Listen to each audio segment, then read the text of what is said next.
মান আহাব্বা সুন্নতি ফাকাদ আহাব্বানি ওয়া মান আহাব্বানি কানা মাই ফিল জান্নাহ। যে আমার সুন্নত মানবে সে আমাকে মহব্বত করলো, আর যে আমার সুন্নত মানলো না সে আমাকে মহব্বত করলো না। তার মানে বোঝা যায় রসুলের সুন্নত মানলে রসুলকে মহব্বত করা হলো, আর যদি রসুলের সুন্নত না মানা হয় তাহলে রসুলকে মহব্বত করা হবে না। আর রসুলকে যদি মহব্বত না করা হয় তাহলে আল্লাহকে মহব্বত করা হবে না। আল্লাহ তাআলা তো বলেন, কুল ইন কুনতুম তুহিব্বুনাল্লাহ,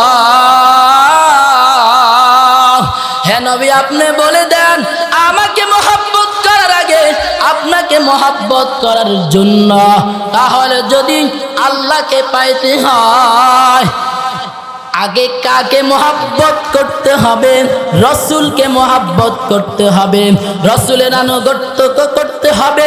এবার মায়ার নবী কয়, ও মায়ার নবীকে আমার আনুগত্য কে করবে? মান আহাব্বা সুন্নতি ফাকাদ আহাব্বানি ওয়া মান আহাব্বানি কানা মাই ফিল জান্নাহ। যে আমার সুন্নতকে মহব্বত করলো সে আমাকে মহব্বত করলো, আর যে আমাকে মহব্বত করবে সে আমার সাথে জান্নাতে থাকবে। সুবহানাল্লাহ। শুধু মায়ার নবীর সৌন্দর্যটা বর্ণনা করি। আম্মা জান আয়েশা রাসূলের ইন্তিকালের পর মদিনার কিছু মহিলারা আম্মা জান আয়েশা কি বলে, ওগো আম্মা জান আয়েশা, শুনছিলাম ইউসুফ নবীর সৌন্দর্য দেখা মিশরের মহিলারা লেবু কাটতে গিয়ে হাত কেটে ফেললো। আমার মায়ার নবী কি এর থেকেও বেশি সৌন্দর্য নাকি? এবার আম্মা জান আয়েশা বলেন, ও মদিনার মহিলারা শুনো, আমার মায়ার নবীর এত সৌন্দর্য, এত সৌন্দর্য, তৎকালীন মেয়েরা যদি দেখতো আমার মায়ার নবীকে তারা লেবু কাটতে গিয়ে হাত কেটে ফেললো, কিন্তু আমার মায়ার নবীকে যদি দেখতো তাহলে তারা নিজের কলিজা কাটতো। রাসূলের সাহাবী আনাস গরীব, রাসূলের সাহাবী আনাস গরীব রাসূলকে দাওয়াত দিল, গো মায়ার নবী আজকে রাত্রে আমার বাড়িতে আপনার দাওয়াত রইল। রাসূল রাত্রে বেলা আনাসের বাড়িতে গেল। যাওয়ার পর আনাসের মা মায়ার নবীর চেহারার দিকে একবার তাকায়, আর আসমানের চাঁদের দিকে একবার তাকায়। আনাস ডাক দিয়া বলে, মাগুমা আমার মায়ার নবীর চেহারার দিকে একবার তাকান, আর আসমানের দিকে একবার তাকান, কারণ কি? কারণ কি?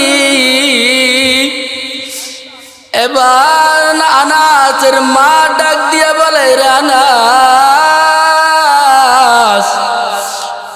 আমার মায়ার নবী এত সৌন্দর্য, এত সৌন্দর্য, ওই আসমানের চাঁদের থেকেও আমার মায়ার নবীর অনেক সৌন্দর্য। শুধু কি তাই না, এই মায়ার নবীর কারণে আল্লাহ তাআলা, এই মায়ার নবীর কারণে কোন নবীর উম্মতকে জান্নাতে দিবে না। আল্লাহ তাআলা নবীকে বলে, ও মায়ার নবী আপনি হলেন শেষ নবী, কিন্তু নবী আপনার আগে কেউ জান্নাতে যাবে না। আপনার উম্মতের আগে কেউ জান্নাতে যাবে না।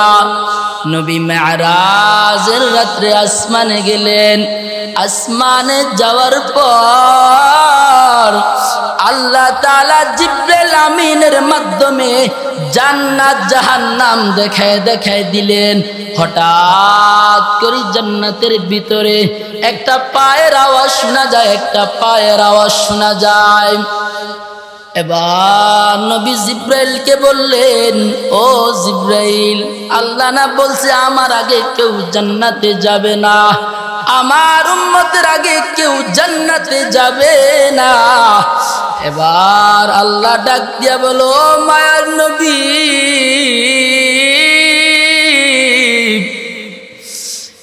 যার পায়ের আওয়াজ শোনা যায় কোন নবীর উম্মত না, কোন সাহাবী, কোন নবীর সাহাবী না।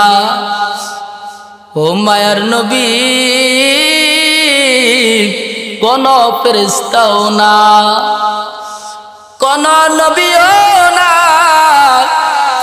নবী মেরাজ থেকে আসার পর নবী তো বুঝে ফেলছে কার পায়ের আওয়াজ।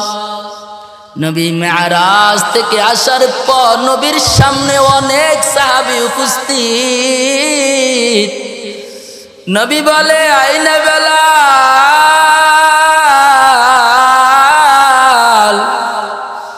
কই আমার কালো সাহাবী, কই রে বেলাল,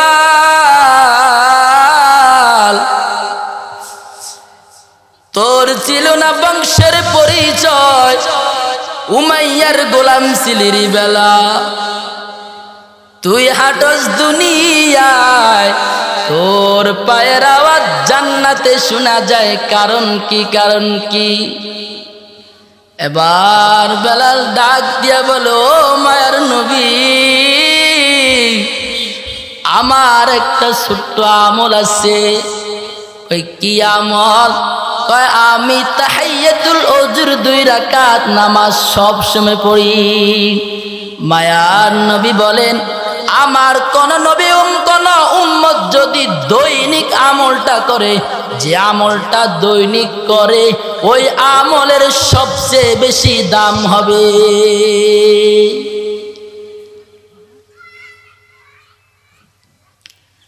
সাধারণ একটা ছোট্ট আমলের কারণে বেলালের এত সম্মান। শুধু কি তাই না, আমার মায়ার নবীর আরো অনেক আছে। মায়ার নবী মাঝে মাঝে মাঝে মাঝে মাঝে মাঝে মসজিদে নববীতে চলে যাইতেন গভীর রাত্রে, আর কান্না করতেন, ও আসমানের মালিক, যেই দিন সূর্যটা 1 হাত উঠে চলে আসবে, জমিনটা হয়ে যাবে তামাম,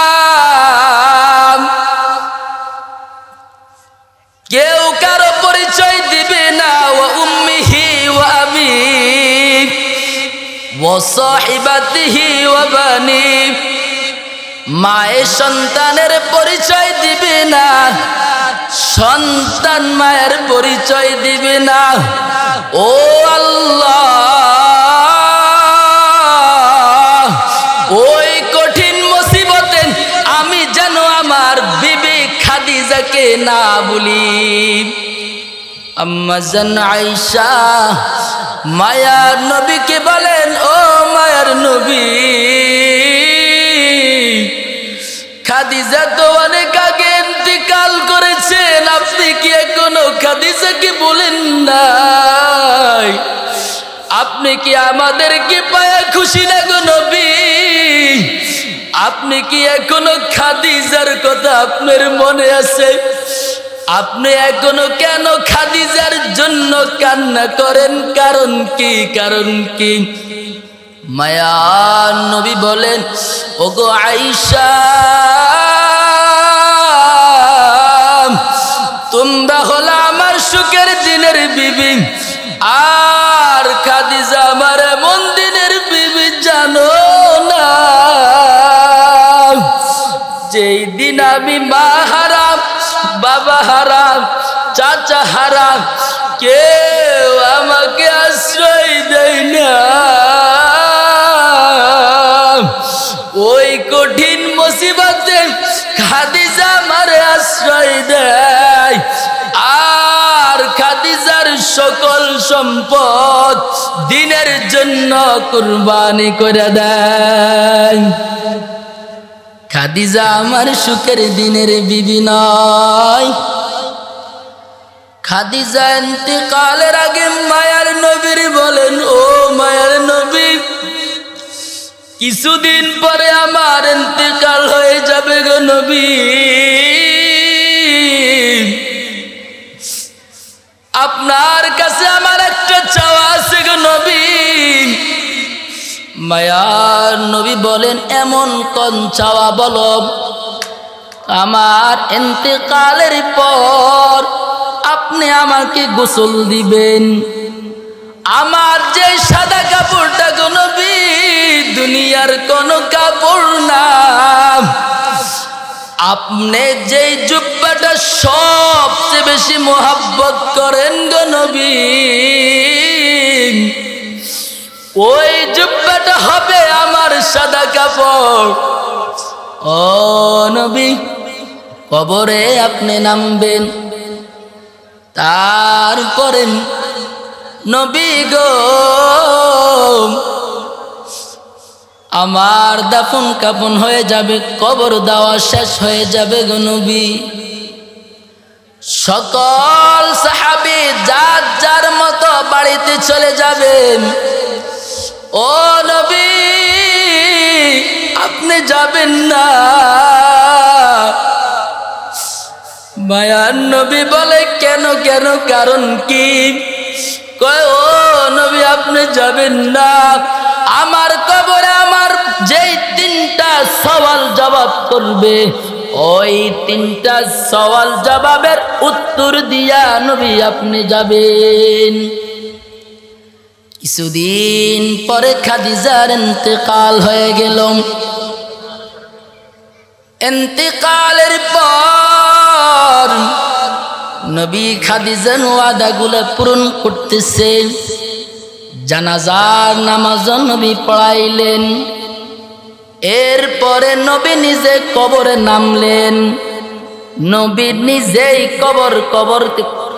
কবর দিয়ে নিজেই বসে রইছে।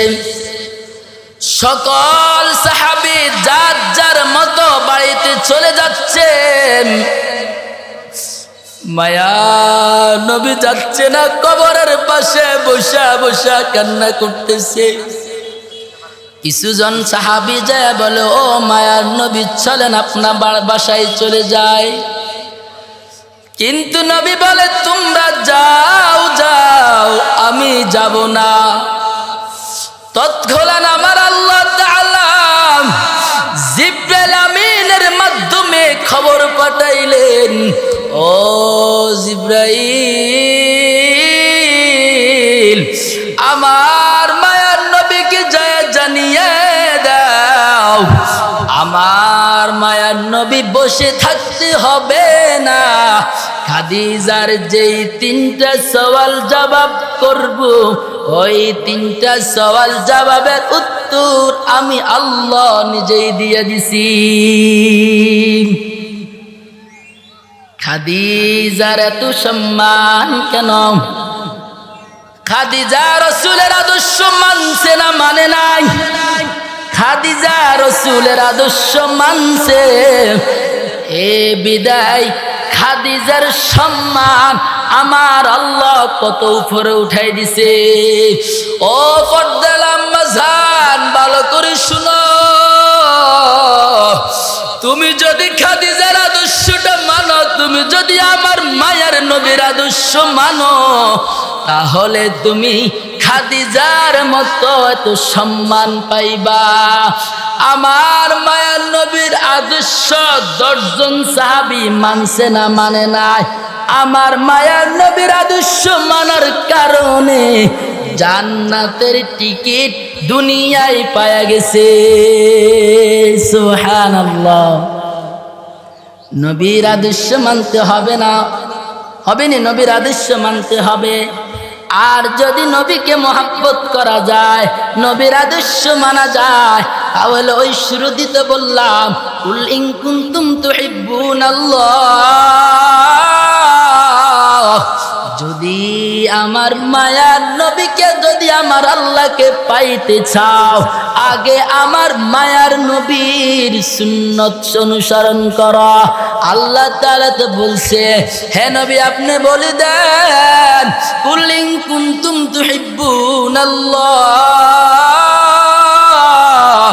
আমাকে মহব্বত করার আগে, আমার আনুগত্য করার আগে আপনার আনুগত্য করার জন্য এবার মায়ার নবী বলেন মান আহাব্বা সুন্নতি ফাকাদ আহাব্বানি ওয়া মান আহাব্বানি কানা মাই ফিল জান্নাহ। যে আমার সুন্নত মানবে, রাসূলকে কেমনে মোহাব্বত করবে? যদি রাসূলের সুন্নত মানে তাহলে রাসূলকে মোহাব্বত করবে, না এমনি মোহাব্বত হয়ে যাবে? না, এমনি মোহাব্বত হবে না। এমনি মোহাব্বত করবো, দাড়ি নাই টুপি নাই, এমনি মোহাব্বত করবো না। রাসূলের সুন্নত কি এটা তো বলতে পারবো না আমরা। বলতে আমি দাড়ি রাখি না, আবার রাসূলের সুন্নত নয় টানাটানি। যদি রাসূলকে মহব্বত করেন অর্থাৎ রাসূলের আদর্শ মানেন, তাহলে রাসূলের আল্লাহকে পাইবেন। আর যদি রাসূলের আদর্শ না মানেন তাহলে আল্লাহকে পাইবেন না। তা আল্লাহ তাআলা আমি যে কথাগুলো বললাম রাসূলের সুন্নত সম্পর্কে, সর্বপ্রথম আমি যেন রাসূলের সুন্নত ভালো করি আঁকড়ে ধরতে পারি, আমরা এখানে যারা আছি সবাই যেন রাসূলের সুন্নাত ভালো করে মানতে পারি। ওয়া আখির দাওয়ানা আনিল হামদুলিল্লাহি রাব্বিল আলামিন। আপনারা আমার জন্য দোয়া করবেন। আসসালামু আলাইকুম ওয়া রাহমাতুল্লাহ।